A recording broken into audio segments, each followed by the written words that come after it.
வாழ்வு. யார்கிட்டயும் போய் பிச்சை எடுக்க கூடாது. 1000 ரூபாய் பிச்சை போடுறீங்க, போட்டுட்டு ஓட்டு வாங்குறதுக்கு வரீங்களா? என்னது இது? அந்த 1000 ரூபாவை எங்க வீட்டுல இருக்குது எங்க அண்ணன் என்ன இருக்கமா, அந்த 1000 ரூபாய் எப்படி வந்தது சொல்லுங்க? நம்ம வீட்டுல இருந்து டாஸ்மாக்ல கொண்டு போய் கொடுத்துருப்பாங்க பாருங்க.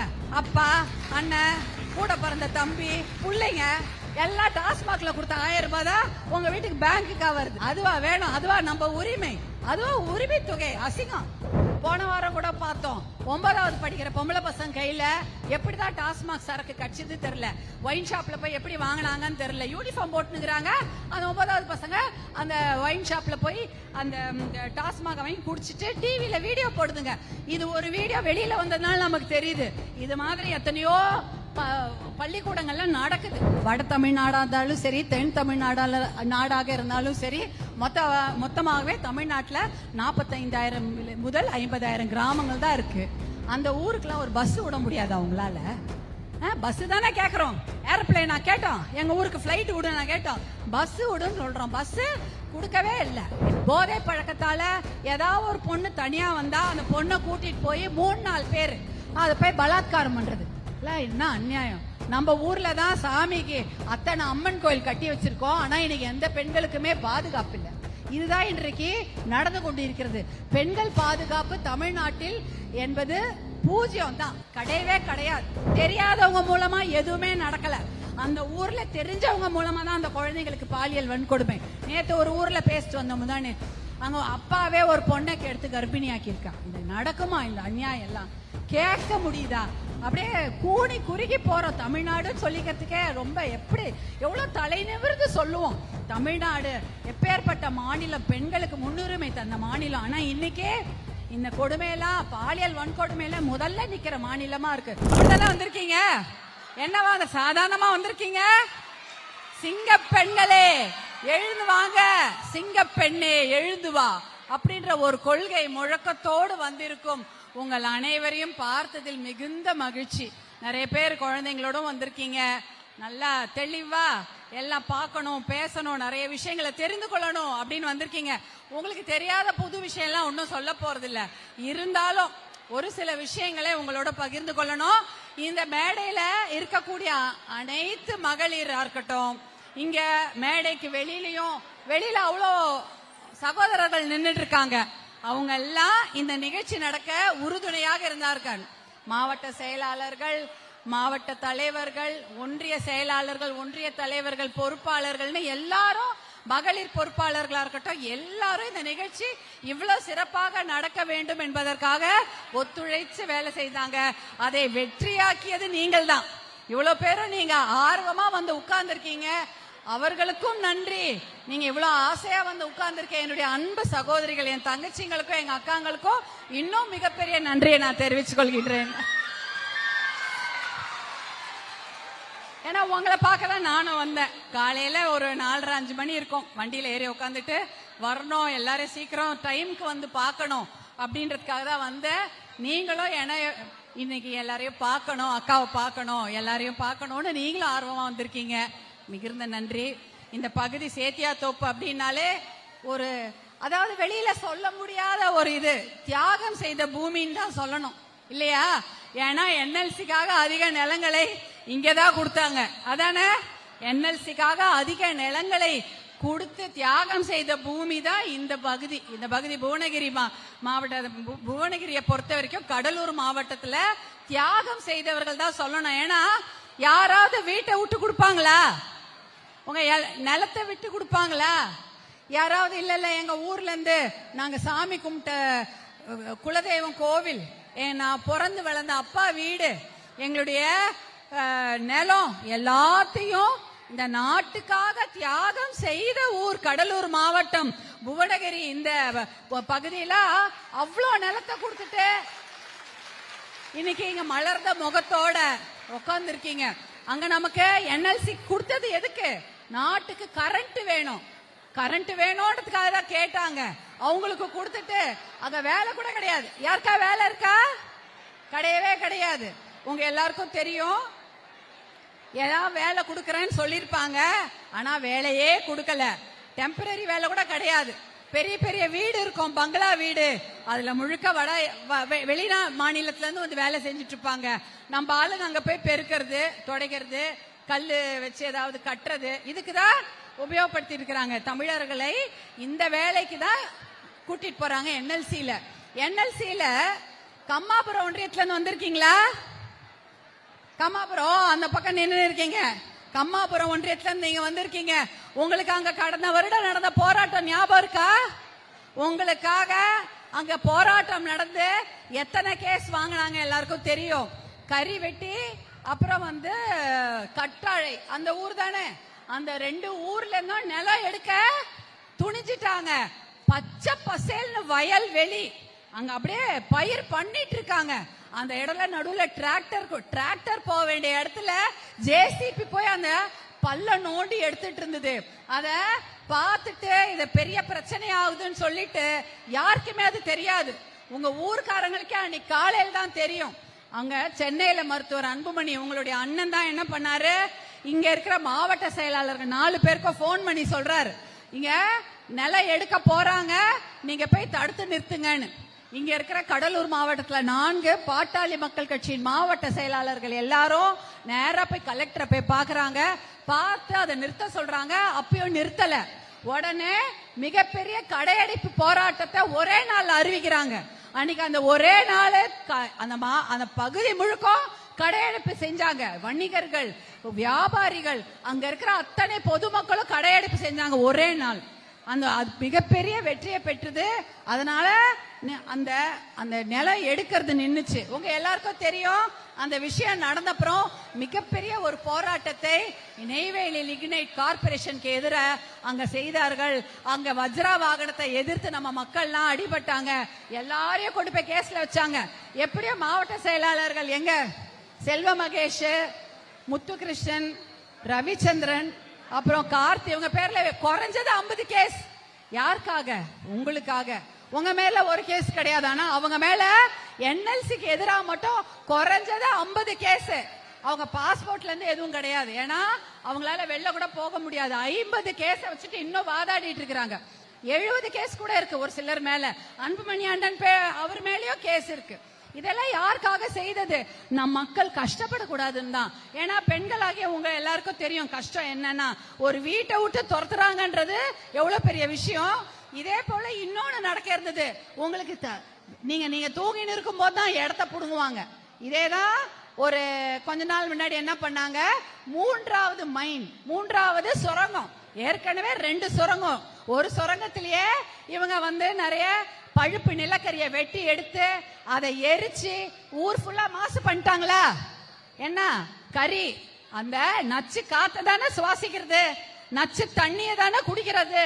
நச்சு நிலமும் நச்சு தன்மையா மாறிடுச்சு. விவசாயமும் பண்ண முடியாது.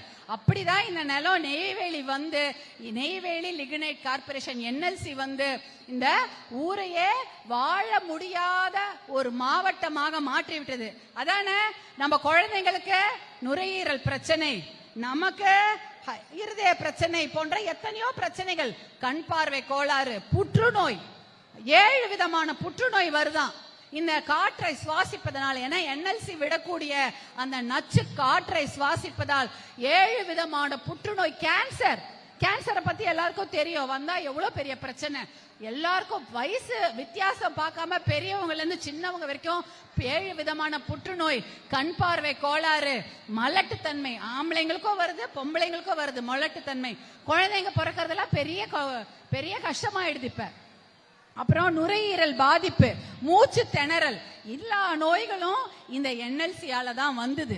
இதற்காக மிகப்பெரிய போராட்டம். இதுக்கு மேல 3வது சுரங்கத்துக்காக 4 ஊர்ல ஏலம் எடுத்திருக்கிறாங்க. 4 ஊரு. அது கூட கடந்த வருடம் நடந்தது. எந்தெந்த ஊரு? வீராணம், மைக்கேல்பட்டி, அதுக்கப்புறம் வந்து பாளையங்கோட்டை, அப்புறம் வந்து அரியலூர். இந்த ஏரியாலலாம் இந்த 4 ஊரு ஏலம் விட்டுருக்காங்க. யாருக்குமே தெரியாது. இந்த 4 ஊர்ல நேரம் வந்திருக்கீங்களா? மைக்கேல்பட்டியில இருந்து வந்திருக்கீங்களாமா? மைக்கேல்பட்டி, அதுக்கப்புறம் இந்த வீராணம், இந்த பகுதியில இருந்துலாம் அதை கை தூக்குறாங்க ஒரு அம்மா. அந்த பகுதியில நைட்டோட நைட்டா உங்க ஊரை ஏல விடத்துக்கு இருந்திருக்கிறாங்க. யாருக்குமே தெரியாது. அப்ப வந்து இந்த விஷயம் டெல்லியில நடக்குது. ஏல நோட்டீஸ் போட்டுட்டாங்க இந்த 4 ஊர் மேலையும். எதற்காக? 3வது நிலக்கரி சுரங்கத்தை எடுப்பதற்காக. இதுல எவ்வளவு லட்சம் ஏக்கர் போகும் தெரியுங்களா? 1 லட்சம் ஏக்கர் நிலத்தை அவங்க NLC எடுத்துக்குவாங்க. அப்ப அந்த 1 லட்சம் ஏக்கர் நிலத்தை வைத்திருக்கக்கூடிய விவசாயெல்லாம் வீடெல்லாம் விட்டுட்டு நடுராத்திரி ஏதாவது வண்டியில கொண்டு போய் ஏத்தி ஏதாவது ஊருக்கு அமிச்சிடுவாங்க. அதாவது 1 லட்சம் ஏக்கர் விவசாய நிலங்களை 3 போகம் விளையும் பூமிய ஏலம் விடுறாங்க. எதுக்காக? நிலக்கரி சுரங்கம், நிலக்கரியை வெட்டி எடுக்கிறதுக்காக. அப்ப வந்து இந்த விஷயம் சென்னையிலயும் தெரியல, தமிழ்நாட்டுல யாருக்குமே தெரியல. மருத்துவர் அன்புமணி அவர்களுக்கு மட்டும்தான் தெரியுது. அதற்காக பாராளுமன்றத்துல பேசி அந்த விஷயத்தை வந்து வெளியில கொண்டு வரார். அப்ப சென்னையில சொல்றாங்க இந்த மாதிரி 4 ஊரை ஏலம் எடுக்க போறாங்க இந்த புவனகிரி கடலூர் மாவட்டத்துல அப்படின்னு சொல்லும் பொழுது அங்க சட்டமன்றத்துல எல்லாம் கேலி பேசுறாங்க. இதே மாதிரிதான் சொல்லுவார் அன்புமணி, அதெல்லாம் யாரும் எடுக்க போறது இல்ல, அந்த மாதிரி ஒரு விஷயமே நடக்கலன்னு போய் சொல்றாங்க. அப்புறம் ஆதாரத்தோட ஏல நோட்டீஸ் தெரியும்லமா, பேப்பர்ல வரும். ஏல நோட்டீஸ் எல்லாம் அதெல்லாம் எடுத்துன்னு போய் காமிச்சு இத பாருங்க ஆதாரத்தோட சொல்றோம். கடலூர் மாவட்டத்தில் இருக்கிற இந்த 4 ஊரையும் ஏலம் விடுறதுக்கு டெல்லியில இருந்து போட்டாங்க. இங்க இவங்க சும்மா இருக்காங்கன்னு சொன்ன அப்புறம் தான் ஐயோ எங்களுக்கு யாருமே சொல்லவே இல்லையே, அதிகாரிகள் கூட எங்களுக்கு சொல்லல அப்படின்னு சொல்லிட்டு அதை அப்புறம் தடுத்து நிறுத்துறாங்க. என்னது இது? என்ன நடக்குதுன்னு கூடவா உங்களுக்கு எல்லாம் தெரியாது? இத இரவோடு இரவாக இந்த 4 ஊரையும் காலி பண்ணிட்டு அந்த ஊர் மக்களை எல்லாம் கொண்டு போய் ஏதாவது ஒரு வண்டியில ஏத்தி பக்கத்துல எங்கன்னா தள்ளிட்டு வந்துருவாங்க. அதுக்கப்புறம் அவங்களுக்கு பட்டா கிடையாது, வீடு கிடையாது, வேலை கிடையாது, சோறு கிடையாது, விவசாயம் கிடையாது, தண்ணி கிடையாது, எதுவுமே கொடுக்க மாட்டாங்க. அவங்களெல்லாம் நம்ம ஊர்லயே அகதிகள் வச்சிருப்பாங்க. அகதிகள்னா என்ன?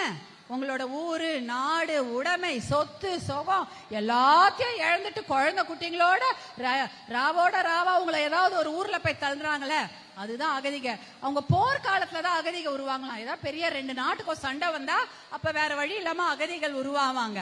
ஆனா இன்றைக்கு கடலூர் மாவட்டத்தையே அகதிகள் மாவட்டமாக மாற்றி வச்சிருக்கிறாங்க. அதுதான் இன்னைக்கு நடந்து வச்சிருக்கிறது. அதனாலதான் வந்து நம்ம பாட்டாளி மக்கள் கட்சி சார்பாக இவ்வளவு பெரிய போராட்டங்களை முன்னெடுத்து நடத்தி செஞ்சுட்டே இருக்கிறோம். 1 லட்சம் இல்ல, ஒரே ஒரு ஏக்கர் நிலத்தை கூட அவங்களால கை வைக்க முடியாது. 1 ஏக்கர் நிலத்தை கூட அவர்கள் கை வைத்து எடுக்க முடியாது. இன்னைக்கு அதை தடுத்து வச்சிருக்கிறோம். இல்லனா என்னைக்கோ உங்க நிலத்தெல்லாம் புடிங்க அனுப்பிட்டு இருப்பாங்க. அதனாலதான் மருத்துவர் அன்புமணியா இருக்கட்டும், இந்த சகோதர சகோதரிகளா இருக்கட்டும், எல்லாரும் உங்களுக்காக போராட்டம் பண்ணி சண்டை போட்டு கேஸ் வாங்கிட்டு இங்க உட்கார்ந்து இருக்காங்க. நான் ஒண்ணு கேக்குறேன், இப்ப உங்க எல்லாருக்கும் கஷ்டம்னு தெரியுது. இதே மாதிரிதான் மதுரை அரிட்டாப்பட்டின்னு ஒரு ஊரு. அங்க டங்ஸ்டன் ஒரு சுரங்கம் இருக்குது. அதை எடுக்கணும்னு வரும்பொழுது நம்முடைய மாண்புமிகு முதல்வர் அவர்கள் பயங்கரமா அதுக்காக கோவப்படுறாரு. எப்படி நீங்க அரிட்டாப்பட்டியில டங்ஸ்டன் சுரங்கத்தை எடுப்பீங்க, அதற்கு நான் அனுமதிக்கவே மாட்டேன்னு சொல்லி மிகவும் உணர்ச்சி வசப்பட்டு அந்த டங்ஸ்டன் சுரங்கம் வருவதை மதுரை அரிட்டாப்பட்டியில தடுத்து நிறுத்துறாரு. அதே போல திருவாரூர்ல இதே மாதிரி ஒரு நிலக்கரி சுரங்கம் எடுக்கிறதுக்காக நோட்டீஸ் வரும்பொழுது அப்பயும் கொதிச்சு போறாரு. அவரால் தாங்க முடியல, இல்ல இதை நான் எடுக்க அனுமதிக்கவே மாட்டேன் அப்படின்னு சொல்லிட்டு அதற்கும் தடுத்து நிறுத்துறாரு.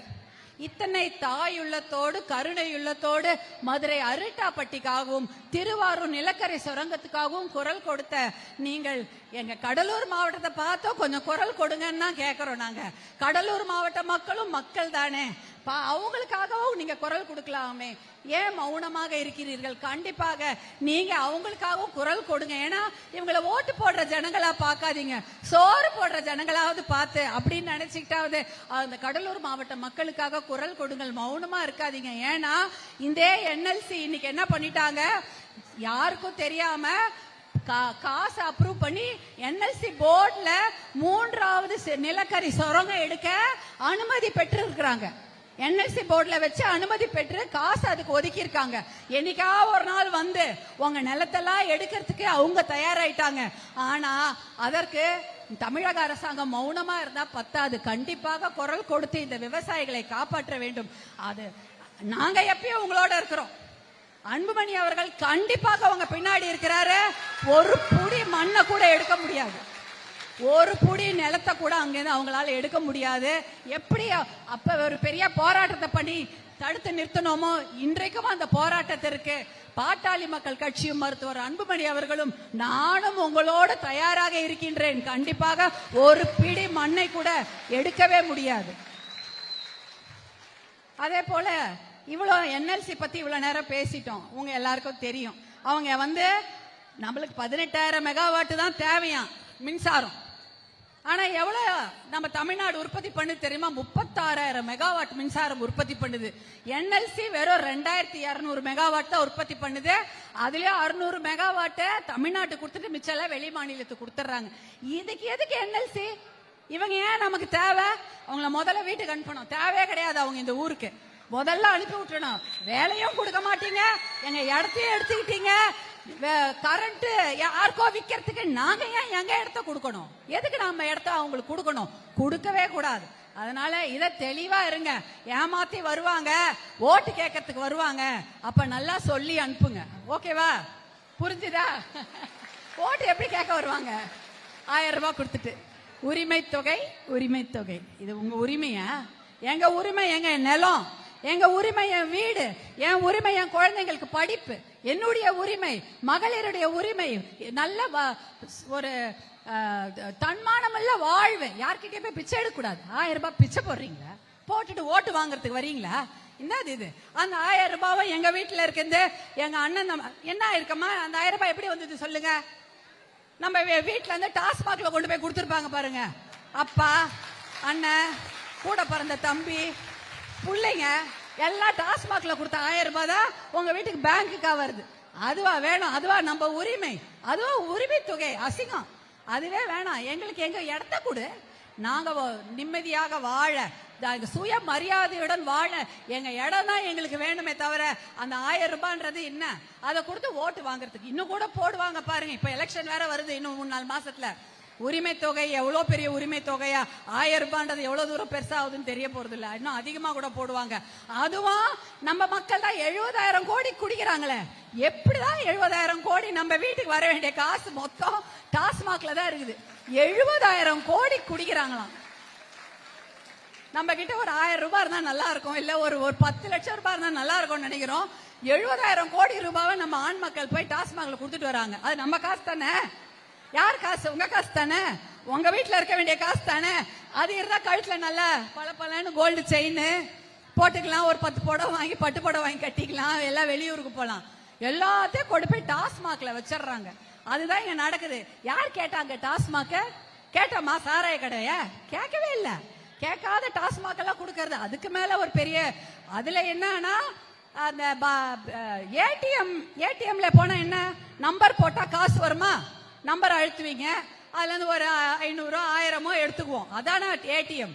ஆனா அந்த மாதிரி ஏடிஎம் மிஷின்ல இதை போடுவாங்களாம். அந்த மாதிரி ஒரு மிஷின்ல காசு போட்டா குவார்டர் கொடுப்பாங்களாம்.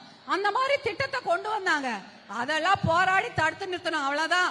இப்பயாவது கடையில போனா பள்ளிக்கூட யூனிஃபார்ம் போட்டுன்னு போய் யாராவது கேட்டா காசு விற்க மாட்டாங்க. ஏன்னா 18-20 வயசுக்கு கீழே இருக்கிற பசங்களுக்கு குடிய விற்க கூடாதுன்னு சட்டம் இருக்கு. ஆனா ஸ்கூல் பசங்க போய் எப்படிதான் வாங்குறாங்கன்னு தெரியல. போன வாரம் கூட பார்த்தோம், 9வது படிக்கிற பொம்பளை பசங்க கையில எப்படிதான் டாஸ்மாக் சரக்கு கட்சிது தெரியல. ஒயின் ஷாப்ல போய் எப்படி வாங்கினாங்கன்னு தெரியல. யூனிஃபார்ம் போட்டுனுக்குறாங்க. அந்த 9வது பசங்க அந்த ஒயின் ஷாப்ல போய் அந்த டாஸ்மாக் வாங்கி குடிச்சிட்டு டிவியில வீடியோ போடுதுங்க. இது ஒரு வீடியோ வெளியில வந்ததுனால நமக்கு தெரியுது. இது மாதிரி எத்தனையோ பள்ளிக்கூடங்கள்ல நடக்குது. பொம்பளை பசங்களும் குடிக்க வச்சுட்டாங்க. இப்ப ஆம்பளை பசங்களை தான் குடிக்காரனாக்கிங்க. அது பத்தாதுன்னு இப்ப பொம்பளை பசங்களையும் குடிக்க அடிமையாக்கி இருக்கிறீங்க. அதுதான் இந்த சாதனை. வேற எந்த பெரிய சாதனையெல்லாம் பண்ணவே இல்லை. அதே போல மாசா பாட்டில் பாத்திருக்கீங்களாமா? டெட்ரா பேக்ல ஜூஸ், மாம்பழ ஜூஸ் விற்பாங்களே, அப்படியே ஓபன் பண்ணா ஸ்ட்ரா போட்டு குடிக்கிற மாரி, அதுல சாராயமா அதை கொண்டு வரத்துக்கு இருக்கிறாங்க. என்ன இது? நம்ம இதுவா கேட்டோம்? எங்களுக்கு நல்ல சுகாதார மருத்துவமனை கொடுங்க, நல்ல நாங்க போய் டெலிவரி பார்த்துக்கணும், பிரசவத்துக்கு போகும்போது எங்களுக்கு இலவசமா அதெல்லாம் கொடுங்க. அதெல்லாம் விட்டுட்டீங்க. சாராயத்தை டெட்ரா பேக்ல கொடுக்கறது, அப்புறம் வந்து ரெஸ்டோ பார்ல குடுக்கறது, அப்புறம் லைட் எல்லாம் போட்டு ஒரு எலைட் பார் போட்டு அங்க உட்காந்து குடிங்கன்னு சொல்றது. இதுக்காகவா ஆட்சி நடத்துறீங்க? இதுல 70,000 கோடி சம்பாதிக்கிறீங்களே, அந்த காசை எடுத்துன்னு வந்து எங்களுக்கு வேலை திட்டமா கொடுத்தீங்களா? 100 நாள் எத்தனை நாள் வேலை திட்டம் இருக்கீங்க? 13 நாள், முக்கியம் 13 நாள் தான் குடுக்கறாங்க. அந்த காசு வருதா? அது கூட வராது. கேட்டா 100 ரூபாய், 150 ரூபாய், 200 ரூபாய், 250 ரூபாய். அது எப்படி ஒரே வேலைக்கு ஒரு விதவிதமா சம்பளம் கொடுக்குறாங்கன்னு தெரியல. இத்தனைக்கும் டெல்லியில இருந்து இதுக்கு காசு வந்துருது. உங்களுக்கு தர வேண்டிய காசை டெல்லியில இருந்து இங்க சென்னை இங்க வாங்கிடுறாங்க தமிழ்நாட்டுல. ஆனா அது உங்களுக்கு கொடுக்காம எங்க போகுதுன்னு தான் தெரியல. இதெல்லாம் நீங்க கேட்கணும், இதெல்லாம் கேட்கணும். இந்த பக்கத்துல ஒரு சூப்பரான ஒரு அருமையான ஏரி இருக்குது. என்னது? வீர நாராயண ஏரி, வீராணம். இந்த வீராணத்துல இருந்து சென்னைக்கே தண்ணி வருது. வீராண ஏரியில இருந்து சென்னை கூட தண்ணி கொண்டு வராங்க. ஆனா அது நம்ம முன்னோர் கட்டின ஏரி. அதாவது சோழர் காலத்துல நம்ம முன்னோர்கள் கட்டின ஏரி. அன்னைக்கு கட்டின ஏரியை இன்னி வரைக்கும் தூரே வாரல. தூர் வாராம அழுக்கான பாத்திரத்துல சமைக்க முடியுமா? முதல் நாள் வச்ச ஒரு குழம்பு, அந்த குழம்பு பாத்திரத்தை மறுநாள் கழுவாம சமைச்சீங்கன்னா நல்லா இருக்குமா? கழுவி தானே சமைக்கணும். அப்ப ஏரி அப்படிதானே, இவ்வளவு வருஷம் அதுல எத்தனை அழுக்கு படிஞ்சிருக்கோம், வண்டல் படிஞ்சிருக்கோம். அதை தூர் வாராம இப்படியே வச்சிருந்தா அந்த ஏரியில என்னதான் இருக்கும்? அந்த தண்ணியை குடிக்க முடியுமா? எதுவுமே பண்ண முடியாது. அந்த வீராண ஏரி 47 அடி இருந்தது, இன்னைக்கு 20 அடி தான் இருக்குது. இதுக்காக இவங்க ஆட்சி நடத்துறாங்க. ஒரு தூர் வாரினாதால விவசாயம் செழிக்கும். சரி, விவசாயத்தை பத்தி பேசுவோம். மழை வந்தது, எல்லாருக்கும் நிவாரணம் வந்ததாமா? யாரெல்லாம் நிவாரணம் வாங்கினீங்க? வாங்கினீங்களா வாங்கலையா? இப்படி ஆட்டுறீங்க. ஐயோ, எதுக்குமே கொடுக்கலையா? விவசாயம் பண்ணி மழையில அந்த பயிர்லாம் அடிச்சுன்னு போச்சு. எல்லா சம்பாவோ குருவை ஆல்ரெடி எல்லாம் போச்சு. காசு வந்து சேரல. என்ன இது அநியாயமா இருக்குது. இப்ப காட்டு மன்னார் கோயில் பக்கத்துல எல்லாம் நான் கேள்விப்பட்டேன். அதாவது இன்னுமே வந்து அதுல பயிர் இழப்பீடு எவ்வளோன்னு கணக்கே எடுக்கலையா. கணக்கு எடுக்காம எப்படி நீங்க விவசாயத்துக்கு பயிர் இழப்பீடுக்கு காசு கொடுப்பீங்க? கணக்கு எடுக்கணும்ல. எல்லாம் அந்த தண்ணிலாம் முழுவும் போதே வந்து எடுத்தாதானே நல்லது. எவ்வளவு பயிர் முழுகி இருக்கு, எவ்வளவு ஏக்கர் பாழ்பட்டு, எவ்வளவு ஏக்கர்ல தண்ணி முழுவி இருக்குன்னு விஷயம் தெரியும். தண்ணி எல்லாம் காஞ்சப்புறம் நீங்க புதுசா பயிர் நட்டப்புறம் அதுக்கப்புறம் வந்து கணக்கு எடுத்தா என்னன்னு தெரியும். அவன் என்ன சொல்வான்? இல்ல நல்லாதான் இருக்குது, போட்டோ எடுத்து போடுவாங்க. பாருங்க பயிர் வந்துருச்சு, உங்க தண்ணியில நிலமே பாழாவல, பயிரெல்லாம் நல்லபடியா வந்துருச்சுன்னு சொல்லிட்டு போயினே இருப்பானா. அவங்க வந்து எப்ப அங்க அழிவு ஏற்பட்டு இருக்கோ, எப்ப அந்த பயிர் முழுவி இருக்கோ அப்பயே வந்து கணக்கு எடுக்கணும். அப்ப விட்டுட்டு ஒரு 2 மாசம் கழிச்சு கணக்கு எடுத்தா நீங்க அது வரைக்கும் அந்த பயிரெல்லாம் அங்கே போட்டு வச்சிருப்பீங்களா? நமக்கு தான் கஷ்டமா இருக்கு விவசாயிக்கு. நானும் விவசாய குடும்பம் தான். அந்த மாதிரி பயிர் தண்ணியில வெள்ளத்துல முழுவன பயிரை அப்படியே போட்டு வச்சிருக்க மாட்டோம். உடனே சுத்தம் பண்ணிட்டு கடனோ உடனோ வாங்கி போட்டு ஐயோ அந்த பருவம் தப்பிட போகுது அடுத்த பயிரை போடுவோமா இல்லையா? வெயிட் பண்ணுவோமா வந்து கணக்கு எடுக்கட்டோன்னு? இன்னுமே கணக்கு எடுக்கலங்கிறாங்க. இது என்ன அநியாயம்? அப்ப எப்பதான் விவசாயிகளுக்கு நீங்க நஷ்ட ஈடு கொடுப்பீங்க? நஷ்ட ஈடும் கொடுக்க மாட்டீங்க. பழைய நஷ்ட ஈடு கொடுக்கல, புது நஷ்ட ஈடுக்கு புது சேதத்துக்கு நீங்க கணக்கோ எடுக்கல. அப்ப விவசாயிகளுக்கு தலையில அவங்களுக்கு வந்து அவங்க வாழ்க்கையில மண்ணள்ளி போடுறதுதான் முதல் வேலை. அதுக்கப்புறம் தான் மற்ற வேலை எல்லாம் பார்ப்பாங்கன்னு நினைக்கிறேன். இவங்க நீங்க எதனா தொழிற்சாலை கேட்டீங்கன்னா முதல்ல வந்து தரிசு நிலம் விட்டுருவாங்க. தரிசு நிலத்தெல்லாம் யாரும் எடுக்கவே மாட்டாங்க. நீ தொழிற்சாலை நீ தானே கேட்ட, வா உன் நிலத்தை கொடு. இதுதான் அவங்க பண்றது. நல்லா விளைஞ்சு நிக்கிற பூமியை தான் எடுப்பாங்க, அதுதான் நிலம். அந்த நிலத்தை எடுத்துதான் தொழிற்சாலை கட்டுறேன்னு. அவங்க கிட்ட எதை கேட்டாலும் முதல்ல விவசாயிகள் தலையில் அடிப்பதுதான் முதல் வேலை. அவர்கள் வயிற்றில் அடிப்பதுதான் முதல் வேலை. விவசாயத்துக்கு முக்கியத்துவமே கிடையாது. அப்புறம் நான் இந்த பகுதியில கேள்விப்பட்ட கிராமப்புறத்துக்கு பஸ்ஸே இல்லையாமே. அப்படியாமா? கிராமப்புறத்துக்கு பஸ் இல்லைன்னு சொன்னாங்க. ஏங்க தமிழ்நாட்டுல எத்தனை கிராமம் இருக்கு தெரியுமா? தமிழ்நாட்டுல மொத்தம் 12,500 பஞ்சாயத்து தான் இருக்கு. ஒரு பஞ்சாயத்துக்கு சில சமயம் ஒரு ஊர், சில சமயம் ஒரு பஞ்சாயத்துல 3 ஊர். தமிழ்நாட்டுல மொத்தமாவே இருக்கக்கூடிய கிராமங்கள் 45,000 இருந்து 50,000. குக்கிராமம் எல்லாம் சேர்த்தா கூட 45,000 கிராமம் தான் இருக்குது. குக்கிராமம் சேர்த்து ஒரு 50,000 வச்சுக்குவோம். சின்ன சின்ன ஊரு. அது வட தமிழ்நாடா இருந்தாலும் சரி, தென் நாடாக இருந்தாலும் சரி, மொத்தமாகவே தமிழ்நாட்டில் 45,000 முதல் 50,000 கிராமங்கள் தான் இருக்கு. அந்த ஊருக்குலாம் ஒரு பஸ் விட முடியாது அவங்களால. பஸ் தானே கேட்குறோம், ஏரோப்ளைனா கேட்டோம், எங்க ஊருக்கு ஃபிளைட் விடுன்னு கேட்டோம், பஸ் விடுன்னு சொல்றோம். பஸ் கொடுக்கவே இல்லை. என்ன பண்ணிட்டாங்க, தமிழ்நாட்டில் மொத்தமாவே 20,000 பஸ் தான் ஓடுது. அது தெரியுமா? தமிழ்நாட்டில் மொத்தம் 20,500 அரசு பேருந்துகள் தான் ஓடுது. அதுல 3000 பாயிண்ட் டு பாயிண்ட் பஸ். அதாவது சென்னையில ஆரம்பிச்சா கடலூர்ல நிக்கும், வழியில எந்த கிராமத்துக்கும் போகாது. மிச்சம் 3000 சென்னையில ஓடுது. அந்த பஸ் எல்லாம் கிராமத்துக்கு வராது. இன்னொரு 3000 ஸ்பேர் பஸ், ஷெட்யூல் பஸ், அதாவது அட்டவணை போட்டு ஓட்டாத ஸ்பேர் பஸ், ஏதாவது ஒன்று ரிப்பேர் ஆனா போடுது. அப்ப 9,000 பஸ் இதுலயே போயிடுது. அப்ப மிச்சம் இருக்கிற ஒரு 11,000 பஸ் தான் கிராமத்துக்கு வந்து போகுது. அந்த பஸ்ஸோட நிலைமைலாம் எப்படி இருக்கும்? தினம் டயர் கைண்டு ஓடும், இல்ல வழியில பிரேக் டவுன். ஒரு நாளைக்கு ஒரு பஸ்ஸாவது தமிழ்நாட்டில் நிக்காம போறது கிடையாது. இப்ப கூட ஒரு வாரம் முன்னாடி திட்டக்குடி அருகே வந்து ஒரு பெரிய அரசு பேருந்தோட டயர் வெடிச்சு செதறி எதிர்க்க வந்த 2 கார்ல மோதி 9 பேர் இறந்துட்டாங்க. இது அரசு பேருந்து அந்த நிலைமையில லட்சணத்துல இருக்கு. எப்படின்னா, ஒரு பேருந்துனா 5 வருஷம் தான் ஓடணும், இல்ல ஏன்னா லட்சக்கணக்கான கிலோமீட்டர் ஓடிடும், பழசாயிடும். இவங்க என்ன பண்றாங்க, 5 வருஷம்ன்றத 3 வருஷம் எக்ஸ்ட்ரா ஏத்துறாங்க, 8 வருஷம். இப்ப 10 வருஷம் பேருந்துலாம் ஓடுது. அதை பராமரிக்கிறதுக்கு ஆளே கிடையாது. ஒரே கண்டக்டர், ஒரு டிரைவர். அதுல சைட்ல இருக்கிற மேல ஒரு கண்ணாடி இருக்கும், வண்டி ஓட்டும் போது கண்ணாடி இருக்கும். இந்த பக்கவாட்டுல இன்னொரு கண்ணாடி, சைடு மிரர். அதெல்லாம் உடஞ்சிட்டா ரிப்பேர் எல்லாம் பண்ணவே மாட்டாங்க. காலங்காலமா அதை ரிப்பேர் பண்றது அந்த டிரைவரும் அந்த கண்டக்டர் தான், இல்ல அந்த இன்ஜினியர் பரிதாபப்பட்டு போட்டாதான் உண்டு. அவங்க சொந்த காசை போட்டுதான் பண்றாங்க. ஏன்னா அந்த டிரைவர்லாம் ஏன் தெரியுமா, அந்த டிரைவர் கண்டக்டர் அவங்க போறாங்க, அவங்க இவ்வளவு பேரு ஏத்தின்னு போறோமே, ஏதாவது ஆயிடுச்சுன்னா பயணிகள் செத்துருவாங்க, அவங்க உயிருக்கும் ஆபத்து, அவங்க குடும்பமும் நடுத்தருக்கு வந்துருமேனு பயத்துல எல்லாரும் இந்த சைடு மிரர்லாம் அவங்க சொந்த காசுல கை காசு போட்டுதான் அந்த ஓட்டுநரும் நடத்துனரும் போட்டிருக்காங்க. அதுக்கு மெயின்டெனன்ஸ்க்கு ஆளே கிடையாது. ஆனா பாத்தீங்கன்னா 100 பஸ் 300 பஸ் புதுசாக நாங்க வாங்கி விட்டோன்னு மிகப்பெரிய விழா நடத்துவாங்க. அப்படியே அன்னைக்கு அந்த பஸ்ஸை பாத்தீங்கன்னா பூசரெல்லாம் தொங்க விட்டு அமைச்சர்கள் வந்து அதுக்கு சூடெல்லாம் காமிச்சு என்னமோ பண்ணுவாங்க. பயங்கர விமரிசையா அந்த பஸ்ஸ துவக்கி வைப்பாங்க. புது பஸ் வெறும் 200-300 பஸ் தான். ஆனா ஒரு வாரம், ஒரு மாசம், 2 மாசம் கழிச்சு போய் அந்த பஸ்ஸை பாருங்க, அது புதுசா பழசான்னு உங்களுக்கே தெரியாது. அதை மெயின்டைன் பண்றதுக்கு ஆள் போட மாட்டாங்க. அதை சுத்தம் பண்ணி பலன்னு தொடச்சி வச்சு புதுசா வைக்கிறதுக்கு கூட ஆளே போட மாட்டாங்க. ஏன்னா அதுக்கெல்லாம் சம்பளம் கொடுக்கணுமே. உங்களுக்கு தான் தெரியுமே, கொடுக்கவே மாட்டாங்க. எல்லாரையும் தான் நீங்க டெம்பரரியா எடுக்கிறீங்களே.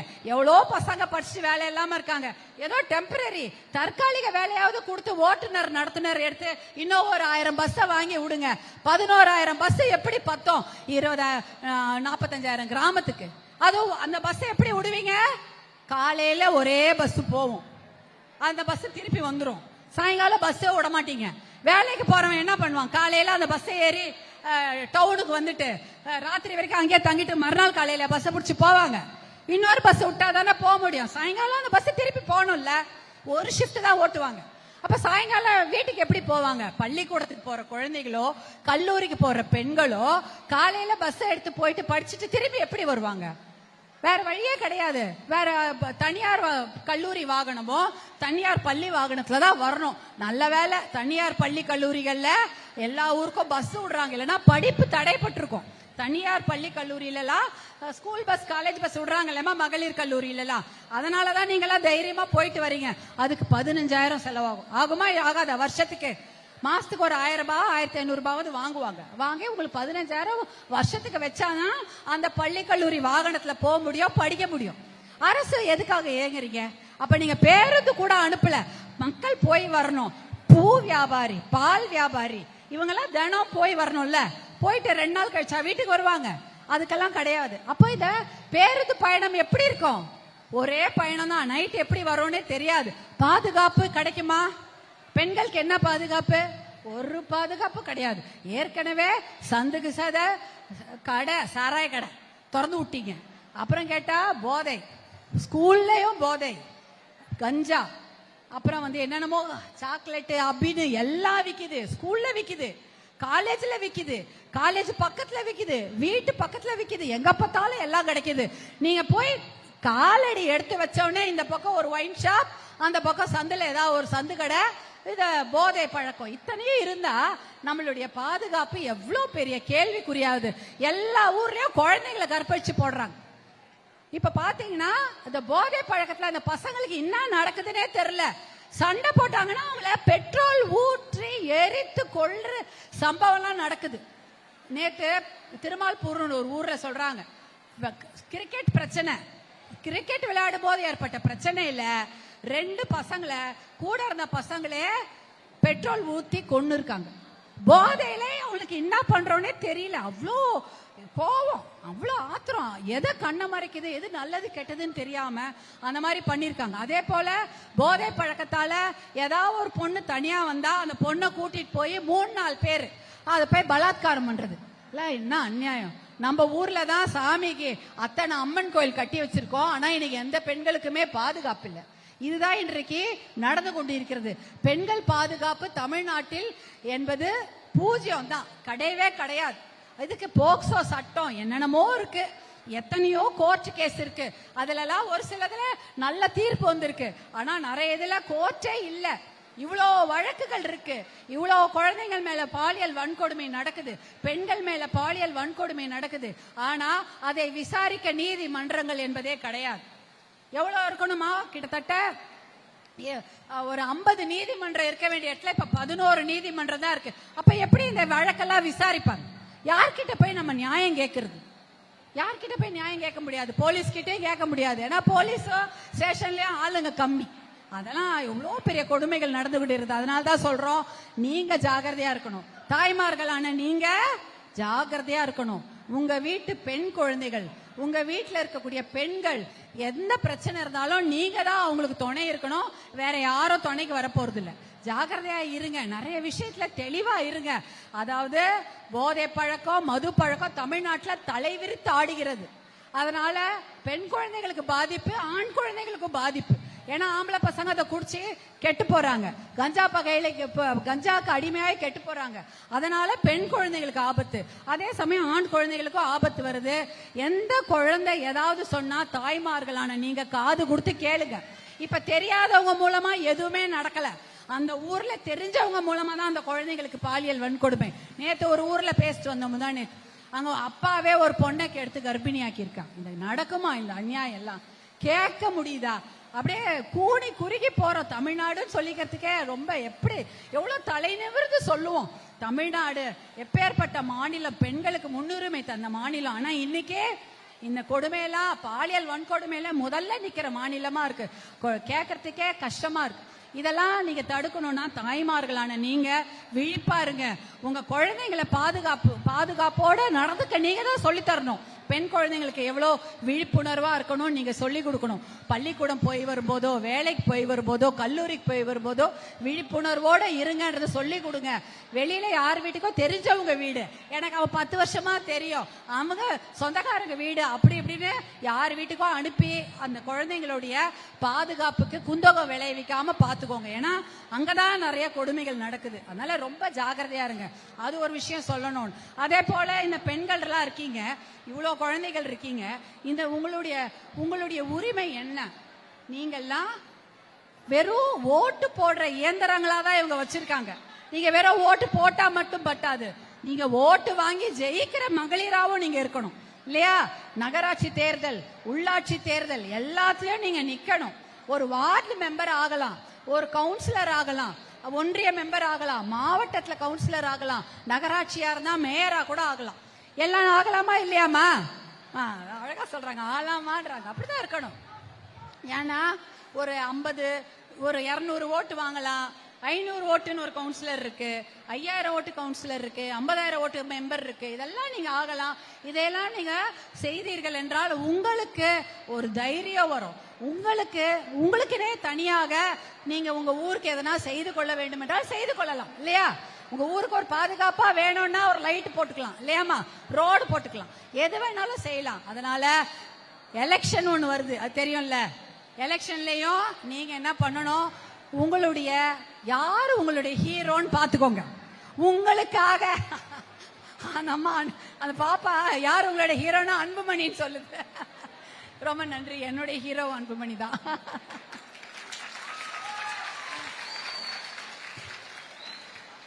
அதனால உங்களுக்காக போராடி சிறை சென்ற அவங்கெல்லாம் தான் அந்த அண்ணன் தம்பி தான் உங்க ஹீரோ இல்ல.